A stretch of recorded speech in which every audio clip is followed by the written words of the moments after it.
இந்த நிகழ்ச்சிக்கு விழாவிற்கு வருகை தந்துள்ள பத்திரிகையாளர்கள், ஊடகவியலாளர்கள், நண்பர்கள் மற்றும் மேடையில் அமைந்திருக்கும் என்னுடைய சகோதரர் திரு டி ராஜேந்தர் அவர்களுக்கும், ராதாரவி சார் அவர்களுக்கும், நண்பர் விக்ரம் அவர்களுக்கும், சகோதரி நளினி அவர்களுக்கும் என்னுடைய மாலை வணக்கம். இந்த விழாவில் நான் கலந்துக்கிறது உண்மையாகவே ராதாரவி சொன்ன மாதிரி எங்களுடைய பழைய நினைவுகளை திருப்பி கொண்டு இந்த மேடையில் ரீகலெக்ட் பண்ணுற மாதிரி இருந்தது. உண்மையாக ரீரிலீஸ் மாதிரி தெரியல. அந்த பாட்டு ட்ரெய்லர் போடும்போது எழுந்து ஆடணும் மாதிரி ஒரு எங்களுக்குள்ளே இருக்க எனர்ஜியை என் வயசெல்லாம் மறந்து அந்த காலேஜ் டேயில் ஆடணுங்க மாதிரி ஒரு உணர்வை தோற்றுவிக்கிற படம். 40-43 வருஷம் ஆனால் கூட அந்த நான் சாதாரணமாக சொன்னேன். அவர் என்ன இது அதை ரெகக்னைஸ் பண்ணார். சார் இது உயிரில் ஒரு இன்னும் உயிரோடு இருக்குது சார்ன்னு இருந்தேன். உண்மையாகவே நிறைய படங்கள் அந்த பாடல் அப்போ கேட்போம், அப்புறம் செத்து போயிடும். சில நாட்கள் இது மாதிரி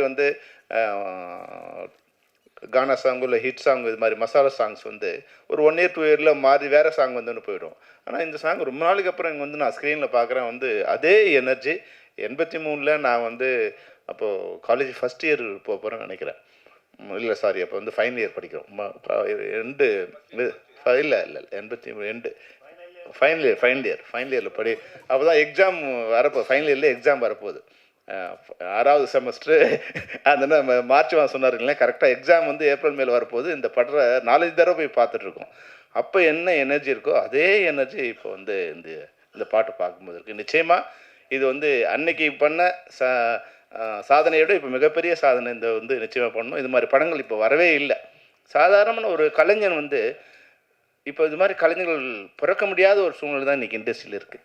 டி ராஜேந்தர் மாதிரி சார் மாதிரி இயக்குநர்கள் சாதாரணமாக ஒரு சின்ன ஒரு கதையை எடுத்துக்கிட்டு பிரம்மாண்டமாக அந்த படத்தை ஒரு தமிழ் நம்மளுடைய மரபோட இல்லை நம்மளுடைய வாழ்க்கை சூழ்நிலையோட ஒரு கதையை பண்ண முடியுமானா அதுக்கு ஒரு கஷ்டம்தான். அது மாதிரியான ஒரு டைட்டான சுச்சுவேஷனில் இந்த படம் வர்றது ஒரு குறிஞ்சி மலர் மாதிரி தான் இருக்குது என்னை பொறுத்த வரைக்கும். நான் பாராட்டுறதுக்காக சொல்ல.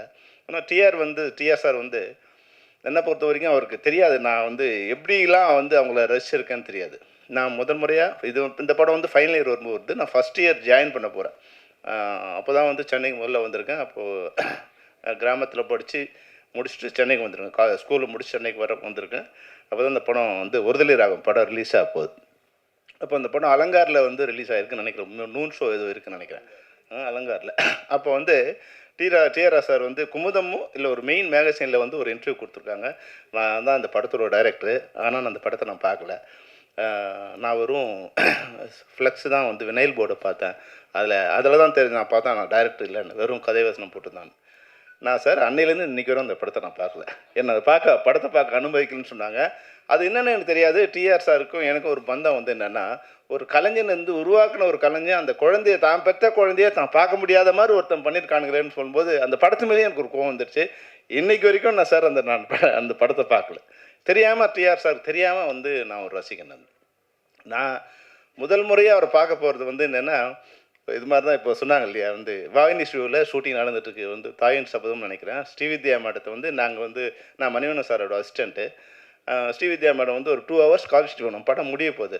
அவங்ககிட்ட சொன்னோன்னே இப்போ எல்லாம் பயப்படுற மாதிரி அந்த மாதிரி சொன்னாங்க. ஐயோ சார்கிட்டலாம் பேச முடியாதுன்னு. உடனே மணிவண்ணன் சார் சொன்னார், சார் டைரக்டர் போய் பார்த்து ஒரு 2 hours கேட்டு வாப்பான்னார். சரின்னு நானும் போனேன். சாதாரண மற்ற ஷூட்டிங்லாம் போகும்போது வழக்கமாக போவோம், அது மாதிரி நாங்களும் போனால் ஒரு ஷூட்டிங் நடந்துகிட்ருக்கு. நான் அசிஸ்டண்டாக இருக்கும்போது இந்த மாதிரி எப்படின்னா, ஒரு ஷார்ட் ரெடியானு போய் கூப்பிட்ணும், கொஞ்சம் நேரம் கழிச்சு வருவாங்க, ரெடியா ஷார்ட் ரெடியாக கேள்ப்பா, ஷார்ட் ரெடியானு வருவாங்க. ஆனால் இங்கே போய் நான் கூப்பிட போகிறேன், ஷார்ட் எடுத்துகிட்ருக்காரு. அங்கே முடிச்சதுலேருந்து ஆரம்பிக்கிறோம், அங்கேயே நின்றுட்டுருக்காங்க. ஒருத்தர் யாரோ போய் உட்காந்துட்டாங்க. டி ராஜேந்தர் எவ்வளோ இனிமையானவருங்கிறது அப்புறம்.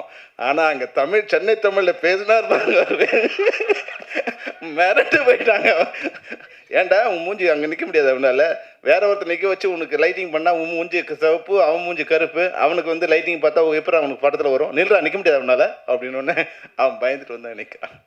அப்புறம் இன்னொரு வினோதம் என்னென்னா, நான் ஃபஸ்ட்டு பார்த்தது ட்ராலி அப்படி போயிட்டுருக்கும்போது ட்ராலியும் ஜூமும் கலந்து போகுது.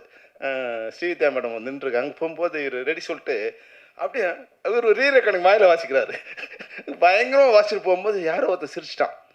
ஐயோ அடுத்து கட் சொல்லிட்டு கத்தனார் பாருங்க, யார் அந்த இதெல்லாம் சொல்ல முடியாத வார்த்தைக்குன்னு நான் வந்து அங்கே தான் இப்போ தான் போய் கூப்பிடலான்னு போய் நின்று எவன்டா முதல்ல வெளியே அனுப்பிடா அவனாரு. இந்த வேலைக்காரன் மாதிரி அந்த படத்தில் வந்து வேலைக்காரன் மாதிரி ஓரமாக நின்று இருக்கல, அப்படியே ஒதுங்கி பயமாக நின்ட்டேன்.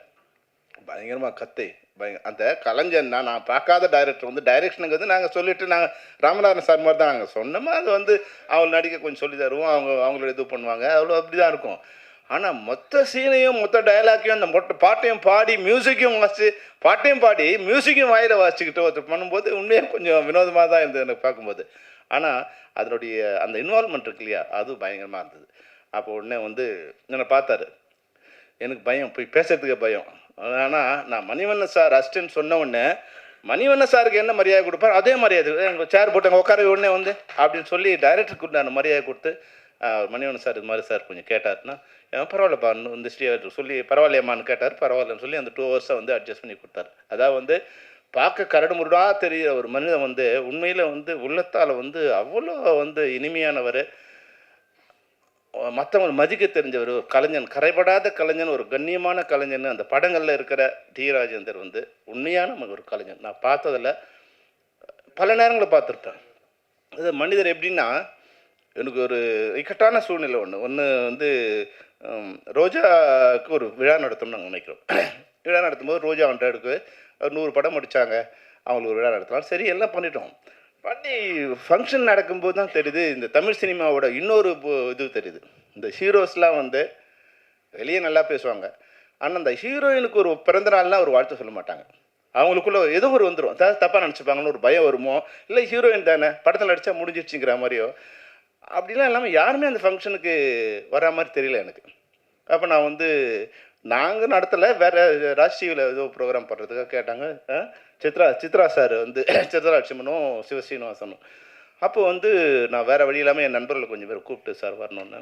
அப்போ டிஆர் சார், அதுக்கு முன்னாடி எனக்கு பெரிய பழக்கம்லாம் இல்லை, நேராக சார் நீ கொஞ்சம் வரணும் சார். அவர் சொன்னார், சார் நம்ம 100வது விழாவுக்கு பெரும்பாலும் வந்தது இல்லையே சொல்ல முடியும்னார். சார் இது மாதிரி எனக்கு ஒரு இதுவாக கெட்டாக இருக்குன்னு இன்னும் வரேன் அப்படின்னு சொன்னார். வந்து அதில் சிலம்பரசன் வேறு வந்தார். அப்போ சிலம்பரசன் வரும்போது நான் சிலம்பரசன் சொல்லிட்டு இருந்தேன், இது மாதிரி சாங் பண்ணுறேன்னு சொன்னாங்க. எல்லோரும் ஒத்துட்டு இருந்தாங்க, சாங் பண்ணுறோன்னா சொல்லிட்டு இருந்தேன். ஆனால் அதுக்கு முன்னாடியெல்லாம் அப்படி பைக் கட் பண்ணிட்டாங்க, என்னன்னு தெரியாது எனக்கு. அப்போ சிலம்பரசன் வரும்போது சிலம்பரசனுக்கு அப்போ வந்து காலில் அடிபட்டு இதுவாக இருக்கு, கால் கட்டு போட்டு வந்திருக்காரு. ஆனால் அதை அங்கே கேட்டுட்டு அங்கே ரிஹர்சல் பண்ணி ஒரு 2 சாங் அந்த மேடையில் அவர் பண்ணி கொடுத்தாரு, சிலம்பரசன் எனக்காக. அப்புறம் டிஆர் சார் பேசினார். அப்போ வந்து ரோஜாவுக்கு சின்ன ஒரு 2-3 வழக்கெல்லாம் இருக்குது. சார் ஒரு 15 நிமிஷம் பேசினார், அவ்வளோதான்.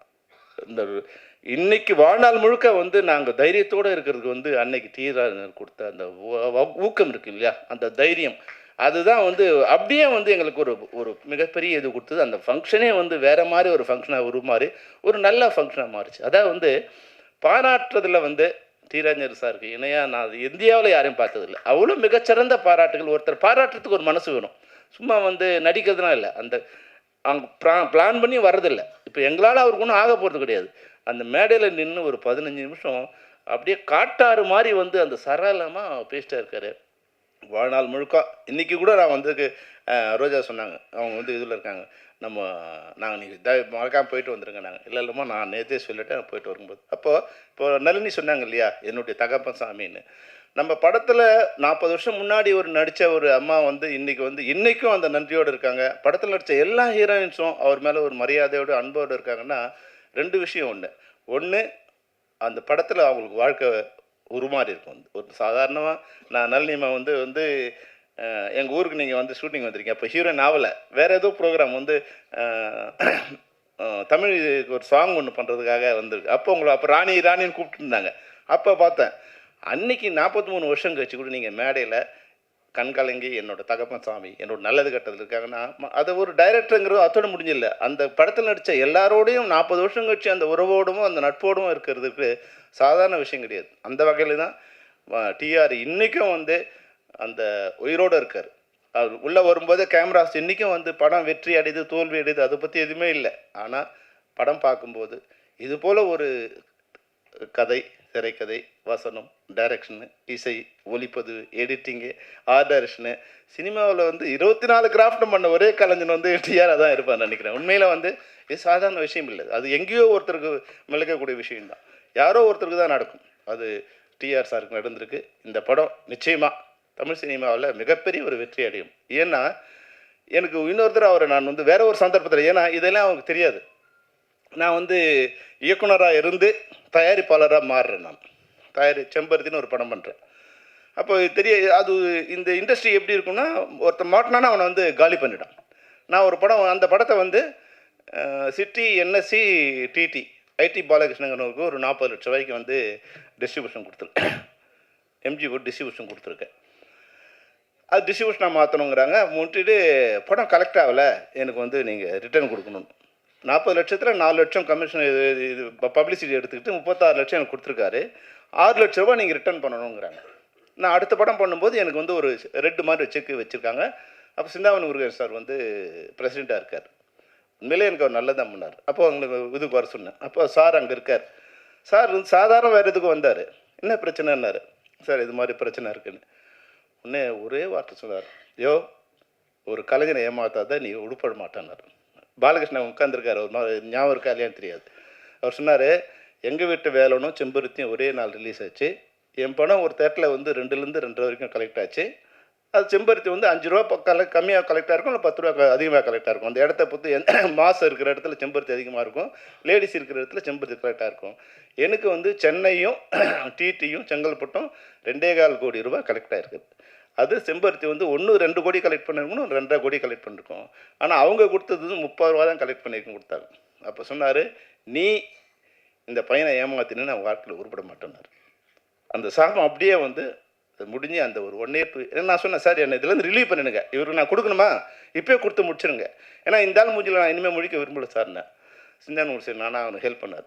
அப்படிலாம் இல்லை, ரிட்டர்ன் நான் கொடுக்க வேண்டியதில்லை, இந்த படம் வரவும் இல்லை செலவு இல்லைன்னு படத்தை முடிச்சு என்னை அதிலேருந்து ரிலீவ் பண்ணார். ஆனால் டிஆர் சார் சொன்ன வார்த்தை அது தப்பாக சொல்ல விரும்பல. ஒரு 2 years கழிச்சு அவர் வந்து வேறு ஏதோ விபத்துலேயும் உடம்பு சரியிலையும் இறந்து போயிட்டார். அப்போது அந்த கலைஞனுங்கிறவங்க வந்து எனக்கு வந்து அதுக்கு முன்னாடி அவர் எனக்கு பழக்கம் இல்லை, எந்த இதுவும் இல்லை. ஆனால் ஒரு நியாயம் தெரிஞ்சால் அந்த நியாயத்துக்கு அன்றைக்கி வந்து ஐடி பாலகிருஷ்ணன் வந்து மிகப்பெரிய டிஸ்ட்ரிபியூட்டர். அவர் தான் வந்து புலன் விசாரணை என்எஸ்சியோட இன்றைக்கி எப்படி வந்து ரெட் ஜெயிண்ட்டு அது மாதிரி இருக்கோ அது மாதிரி அன்றைக்கி வந்து என்எஸ்சியோட மிகப்பெரிய டிஸ்ட்ரிபியூட்டர் வந்து ஐடி பாலகிருஷ்ணன் இருந்துட்டுருந்தாங்க. அவர் என் படம் ரிலீஸ் பண்ணல அதெல்லாம் வேறு விஷயம். இது நியாயம், இந்த பையன் இது மாதிரி. அப்போது நியாயத்தை பேசுகிறவர் அதனால தான் 45 வருஷம் 50 வருஷம் ஆனாலும் இன்றைக்கும் வந்து டிஆர் சாருக்கு வந்து இந்த இண்டஸ்ட்ரியில் ஒரு மிகப்பெரிய ஒரு வேல்யூ இருக்குன்னா அதுதான் காரணமாக நான் நினைக்கிறேன். ஒரு நல்ல கலைஞன், ஒரு நல்ல மனிதன். அந்த மனிதனோட படம் வந்து இன்றைக்கி வந்து ரிலீஸ் ஆகிருக்கு. இது நான் சொல்லி அந்த படம் வந்து இது பண்ண வேண்டிய அவசியம் இல்லை. ஏன்னா அந்த படத்தை ஆட்டோமேட்டிக்காக படம் பார்த்த உடனே எழுந்து ஆட தோன்ற அளவுக்கு அந்த படம் வந்து அது சக்தியோடு இருக்குது. இந்த படம் மிகப்பெரிய வெற்றி அடையும். இந்த மேடையில் என்னை கூப்பிட்டு அதை வந்து பேச வந்தது எப்படி என்னை கூப்பிட்டாரு எனக்கு தெரியாது. ஏன்னா அவர் எந்த வகையில் என்னை அழைச்சான்னு தெரியாது. ஆனால் எனக்கு ஒரு சந்தர்ப்பம் ராதாரவி சார் இருக்கிற மேடையில், விக்ரம் சார் இருக்கிற மேடையில் நானும் வந்து நின்று ஒரு கெஸ்ட்டாக இருந்தேன். ஆனால் ராதாரவி சொன்ன மாதிரி ராதாரவி சார் என்னை அசிஸ்டன்ட் டைரக்டராக இருக்கும்போது ஒரு மனிதனாக ட்ரீட் பண்ணவர். அவர் சொன்னார் இல்லையா, ஒரு படம் ஆரம்பித்து 2 நாள் ஷூட்டிங் முடிச்சிட்டோம். நான் செம்பருத்தியோட ப்ரொடியூசர். நான் செம்பருத்தி ஷூட்டிங் முடித்து வைஜாக் போயிட்டோம். வைஜாக் போன பிறகு வந்து இங்கே சாருக்கு வந்து உடம்பு சரியில்லை அப்படின்னு நான் சொன்னேன், மாற்றிக்கலாம், ஏன்னா 2 நாள் தான் நடிச்சிருக்காரு, மாற்றிக்கலாம், வேறு யாரும் மாற்றிக்கலாம்னா நோ அவர் 30 நாளில் வந்துடுவார். 30 நாளில் 3 மாதம் ஆனாலும் அவர் வந்த பிறகு தான் ஷூட்டிங் பண்ணணும். அப்புறம் அவர் வந்து உடம்புலாம் சரியாகி மறுபடியும் வந்த பிறகு தான் வந்து போய் மறுபடியும் அவருக்காக வந்து வைஜாக் அவுட்டோர் போயிட்டு அந்த படத்தை முடித்தோம். ஏன்னா நான் சாதாரணமாக ஒரு அசிஸ்டன்ட் டைரக்டராக இருக்கும்போது அதுதான் நான் சொல்கிறது. நிறைய பேருக்கு என்னென்னா, நீ வெற்றி வரும்போது ஒருத்தருக்கு சலாம் போடாத, நீ அவனை மனிதனாக இருக்கும்போதே சாதாரணமாக இருக்கும்போதே நீ வந்து அவனுக்கு ட்ரீட்மெண்ட் அவன் மாதிரி கொடுத்தினா அவன் எந்த காலகட்டத்தில் மறங்க மாட்டான். நான் இன்றைக்கி 40 வருஷம் ஆச்சு நான் இண்டஸ்ட்ரியில் வந்து ஒரு 10 பேர் நான் வந்து அவங்க எந்த நிலையில் இருந்தாலும் நான் வந்து அவங்க வரும்போது எழுந்து நிற்பேன். ஏன்னா நான் அசிஸ்டன்ட் டைரக்டராக இருக்கும்போது அவங்க என்னை மனிதனாக ட்ரீட் பண்ணாங்க. நான் டைரக்டர் ஆன பிறகு இல்லை, டைரக்டர் ஆன பிறகு என்னை பார்த்து விஷ் பண்ணுறவங்களுக்கு நான் வருவோம், அதை கவுண்டர் இருக்கும், மரியாதை கொடுக்குறதுங்கிறது வேறு. ஆனால் என்னோடய ஸ்டேட்டஸோ என்னோடய வெற்றியோ இல்லாமல் என்னை மனிதனாக பார்த்து என்னை மரியாதை கொடுத்தவங்களுக்கு நான் இன்றைக்கும் மரியாதை கொடுத்துட்டே இருக்கேன். அதுபோல் யாராவது நீங்கள் வந்து வாழ்க்கையில் வரணும்னு நினைக்கிறவங்களுக்கு இது வந்து ஒரு பாடம். மனிதர்களை மனிதரால் ட்ரீட் பண்ணுங்கள், நிச்சயமாக உங்களை வாழ்நாள் முழுக்க அவங்களும் மனிதர்களால் ட்ரீட் பண்ணுவாங்க. அதுதான் இந்த நேரத்தில் நான் வந்து டிஆர் சார் மூலமாக இது வந்து ஒரு விஷயத்தை உங்களோட ஷேர் பண்ண விரும்புகிறேன்.